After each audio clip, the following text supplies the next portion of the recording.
இன்றைக்கி இதை வச்சு தான் ஒரு சூப்பர் ஹேர் டிப்ஸ் சொல்ல போகிறேன். மறக்காமல் வீடியோவை கடைசி வரைக்கும் பாருங்கள். நிறைய டிப்ஸ் அண்ட் ட்ரிக்ஸ் இருக்குது. அண்ட் வந்து சேனலை சப்ஸ்கிரைப் பண்ணலன்னா மறக்காமல் சப்ஸ்கிரைப் பண்ணிக்கோங்க கைஸ் ப்ளீஸ்.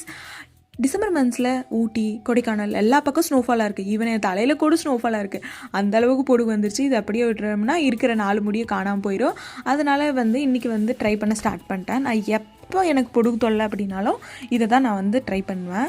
ஒன்றுமே கிடையாது. வேப்பங்கொழுந்து அது கூட வந்து 4-5 சின்ன வெங்காயம் போட்டு கொஞ்சமாக உங்கள் ஹேருக்கு எவ்வளோ தண்ணி வேணுமோ அந்த அளவுக்கு வந்து தண்ணி போட்டு மிக்ஸ் பண்ணி நல்லா ஃபைன் பேஸ்ட்டாக அரைச்சிட்டு நல்லா எண்ணெய் வச்சு சிக்கு எடுத்துகிட்டு அதை வந்து ஸ்கேல்பில் அப்ளை பண்ணிட்டு ஒரு 1/2 hour விட்டுட்டு நல்லா வந்து ஹேர் வாஷ் பண்ணிங்க அப்படின்னா கண்டிப்பாக வந்து 1 டைமில் போகவே போகாது. நீங்கள் 1 வீக்குக்கு வந்து 2 டைம்ஸ் அப்படின்னு 3 வீக்ஸ் வந்து 6 டைம்ஸ் யூஸ் பண்ணிங்கன்னா கண்டிப்பாக அதுக்கு சொல்யூஷன் கிடைக்கும். நான் நிறைய டைம் ட்ரை பண்ணி பார்த்துருக்கேன். உங்களுக்கு அப்படின்னா மறக்காமல் ட்ரை பண்ணி பார்த்துட்டு சொல்லுங்கள். மெயின்லி வந்து இதில் என்ன அப்படின்னா நீங்கள் வந்து ட்ரை பண்ணுறீங்க அப்படின்னா இந்த பேஸ்ட்டை வந்து போடுறீங்க அப்படின்னா மதிய டைமில் போடுங்க. ஏன்னா இதில் அதிகமாக குளிர்ச்சியாக இருக்கும்.